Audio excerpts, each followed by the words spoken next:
Jesus Coffee, bon matin. Comment ça va, Nico? Mais ça va. C'est la première. Ça va. Depuis hier, ça va? Oui, oui. Ça fait longtemps que j'ai pas fait un Jesus Coffee qu'entre hommes. Bah écoute, moi j'en ai jamais fait, donc... Eh ben voilà, ben, ça fait un peu de bien, hein, parce que... voilà. Alex va me tuer. C'est pas grave. Ça manquait un peu de... Ah, testostérone. Voilà. Ah, les gars, dites-nous un petit peu ceux qui suivent l'émission. Il y a là. moins de cheveux, plus de poils. Voilà. Oui, Hein oui, Plus de cheveux, exactement. plus de poils. Ça vaut mieux. Alors, j'espère que vous allez bien avec ton café. Je sais pas où tu en es là. Tu te brosses les dents, peut-être tu es peut-être déjà au volant, ou peut-être que tu le regardes après. Ouais, peut-être tu fais se brosser les dents au volant. Pas simple. Quand même. Mais un bon matin à toi. Toi, tu le regardes quand, le Jesus Coffee? Tu le regardes après, hein? Je le regarde après. Eh oui. Je le regarde après, parce que je travaille. Eh oui. Je travaille, donc je le regarde après. En replay. Sur Source de vie replay. Source de vie replay. Eh oui, c'est pas mal. On a lancé notre chaîne. Voilà, c'est ça. Bon, j'espère que ça va bien. Alors aujourd'hui, on n'a pas fait d'intro parce que c'était la journée mondiale de l'arthrite. Je trouvais pas ça très rigolo et en même temps, enfin, c'est pas que c'est pas rigolo, c'est pas du tout rigolo, hein, mais en même temps, on pense à toutes les personnes, c'est sûr, qui passent par ces douleurs. Ouais. On pense à eux parce qu'un jour, ça nous arrivera aussi. Certains plus vite que d'autres. Eh oui, et voilà. c'est sûr. Moi, j'ai Ambre qui a fait des crises de polyarthrite, là, c'était pas rigolo. Ouais. Et bien que Dieu vous soutienne si vous passez par là, et tous les amis qui passent par aussi des moments pas très positifs. On est là aussi pour ça. Jesus Coffee, c'est pour vous redonner le sourire dans votre journée, dans votre matinée. Et on continue aujourd'hui avec les Verbes. Exactement. Ceux qui aiment les verbes. Oh. C'est pas moi. C'est Colline. Alors, Nuggets numéro 1, hier, elle nous a sorti. Oui, alors moi, je suis pro. C'est pas de moi. Je suis pro pour les verbes. Pour les verbes. Oh là là là là là là. Verbes. Cette jeunesse. Alors, les proverbes dans la Bible, on en a parlé un petit peu hier. C'est tout plein de bons conseils, mais je voulais voir avec vous, c'est aussi prophétique. C'est-à-dire qu'à un moment donné, ça dépasse le premier sens de lecture, c'est-à-dire j'écoute la sagesse. Mais on va voir qu'il y a certains chapitres, surtout le proverbe 8, qui va nous parler donc de la sagesse, mais qui va être révélée en une personne, en fait. Eh oui. C'est personnifie. Qui se personnifie, la sagesse qui se personnifie. Elle parle. Elle parle, elle était là dès le commencement. Ouais, la sagesse, parce qu'en fait, les proverbes, c'est vrai que c'est un livre d'enseignement où il y a la sagesse est le centre des proverbes. C'est vraiment pour nous rendre plus sages. Et je me disais, enfin, j'ai eu cette réflexion, c'est pas dans l'Ancien Testament souvent, c'est comme tu le dis, l'ombre des choses à venir, donc Jésus. Exactement. Et je me suis dit, proverbe, il n'y a pas d'histoire, il n'y a pas de corrélation, tout ça, mais en fait, quand on trouvait Jésus dans les proverbes. Et c'est ça. Et quand on lit les proverbes, quand on les étudie un peu, quand on commence à feuilleter, on s'aperçoit vite que ça parle de Jésus tout le long. En fait, ça parle de Jésus parce que ça parle de sagesse.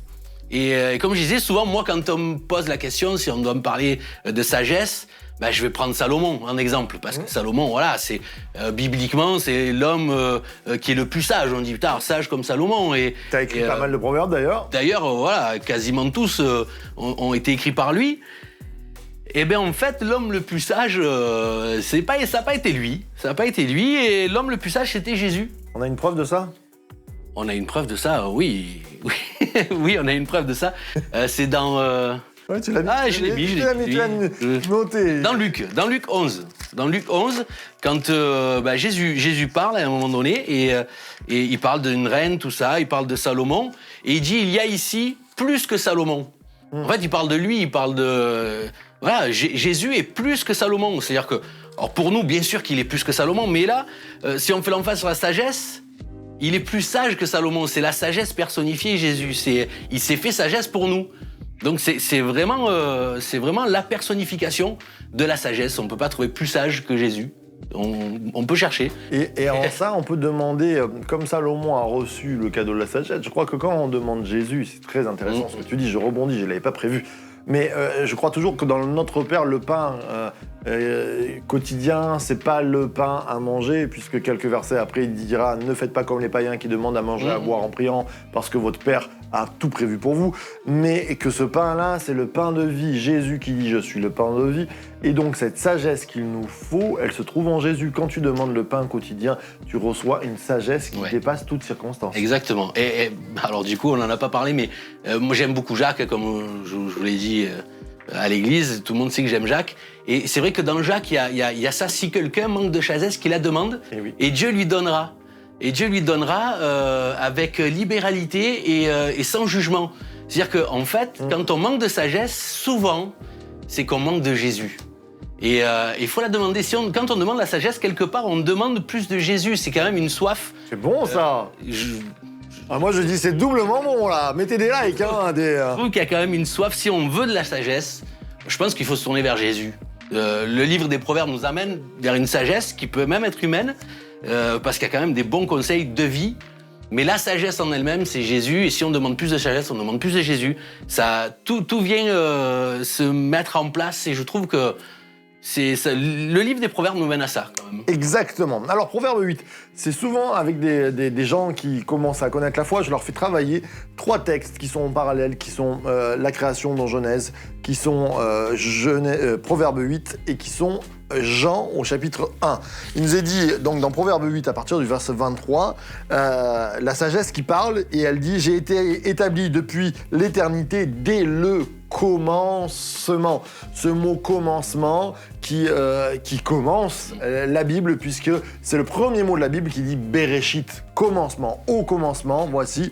Là, l'auteur des Proverbes part dans une sorte de vision qui va dépasser Salomon, c'est ce que tu disais, puisque c'est la sagesse qui parle. Salomon n'était pas là au commencement, il n'était pas là à la création, et pourtant là il nous est dit « Avant l'origine de la terre, je fus enfanté, quand il n'y avait point d'abîme, point de source chargée d'eau, avant que les montagnes fussent affermies. » Et la sagesse va se personnifier, et c'est beau ces versets où il nous est dit qu'elle faisait la joie. J'étais à l'œuvre auprès de Dieu, j'étais à l'œuvre auprès de lui dès le commencement. Comme un bras ouvrier qui vient travailler. Et là, on retombe dans Jean au chapitre 1. Au commencement était la parole. Alors vous allez me dire, la sagesse, la parole, c'est pas la même chose. Et pourtant, pour les Grecs, logos n'a pas que le mot parole.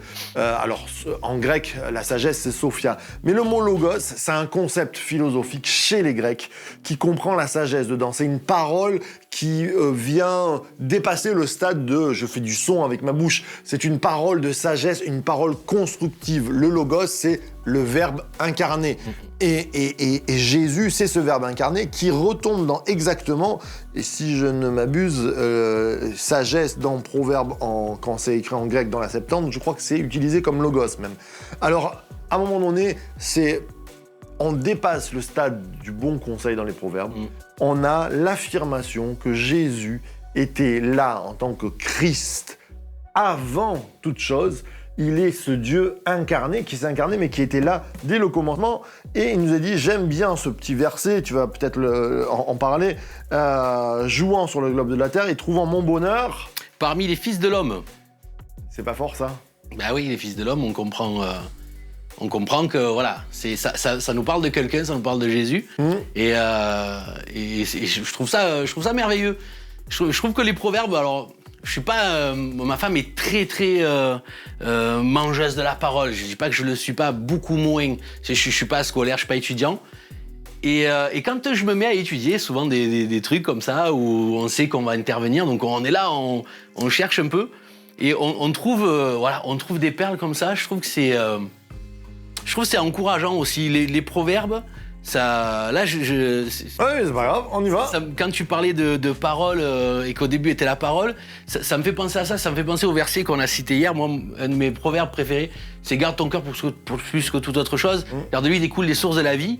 Et c'est de l'abondance du cœur que la bouche parle. Et je me dis, là aussi, pareil, les proverbes nous mènent toujours plus loin et toujours à chercher encore plus de connexion avec même les autres livres de la Bible, parce que tout se connecte. Et je trouve que là, on rentre dans la parole, c'est-à-dire que la mort et la vie sont au pouvoir de la langue, et la sagesse qu'il y a dans les proverbes nous mène aussi à nous réguler, nous, par rapport à ce qu'on peut dire, par rapport à ce qu'on peut faire.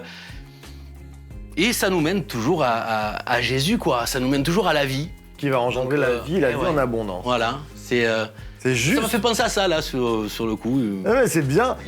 Eh bien, ce matin, on est là pour amener la vie. On est là aussi pour recevoir cette sagesse qui vient de Dieu. Je vais demander à Nicolas de prier pour nous, que tu sois... T'étais pas prêt, hein? Non. Que tu sois derrière ton volant ou pas, on a tous besoin de cette sagesse, de cette vie en abondance, des paroles de vie qui viennent sur nos vies. On va chercher Jésus maintenant. Nicolas, tu veux bien prier pour Amen. nous? Amen. Jésus, combien on veut te bénir, mon Dieu, parce que c'est vrai que tu incarnes la sagesse, et nous avons besoin de cette sagesse, nous avons besoin de toi, mon Dieu. Je te prie pour que chacun puisse recevoir une part, que chacun puisse se sentir libre de te réclamer toi, de réclamer ta sagesse, de réclamer ta présence. Seigneur mon Dieu, viens transformer les vies à travers ta parole qui donne la vie. Seigneur mon Dieu, viens nous aider, viens nous enseigner par ta parole, par ta présence aussi, Saint-Esprit, et sois béni, Seigneur, pour tout ce que tu fais dans nos vies. Amen, amen et amen. C'est bon d'être ensemble. Alors, ce matin, normalement, on doit présenter un chant musical. Alors, je fais de la musique. Normalement, c'est toujours ta femme qui m'avait dit, tiens, si on prenait ce chant qui est, je ne sais même plus. Bah, je sais pas non plus, parce que moi, pour le coup, je suis pas musicien. Mais Eh ben voilà. Il y a des guitares, on peut tenter, mais... Oh, et c'était quoi, Nugget? Viens toucher ma vie, exactement. Voilà. Tout en moi est ému par ton amour. Un chant qui est juste extraordinaire, qui va passer derrière nous. Merci, Nuggets numéro 2. Heureusement qu'il est là. Alors, viens toucher ma vie. Oui, c'est vrai. C'est un chant qui vient toucher ta vie. Non, c'est un chant très...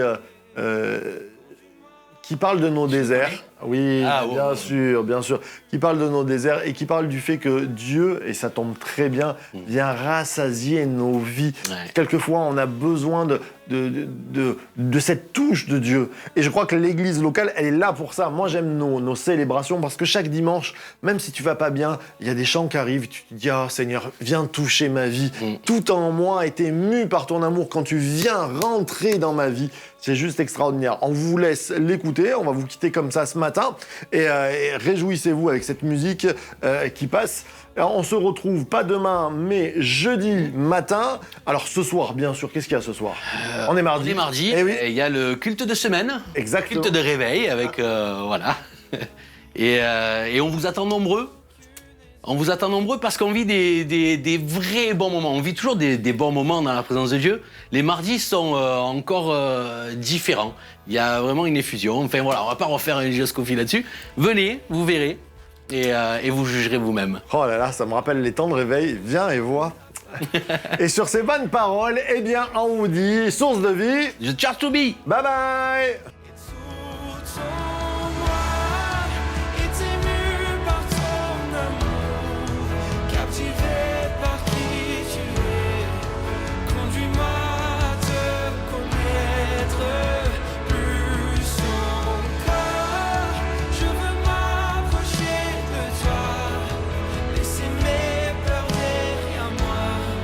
Seigneur, viens.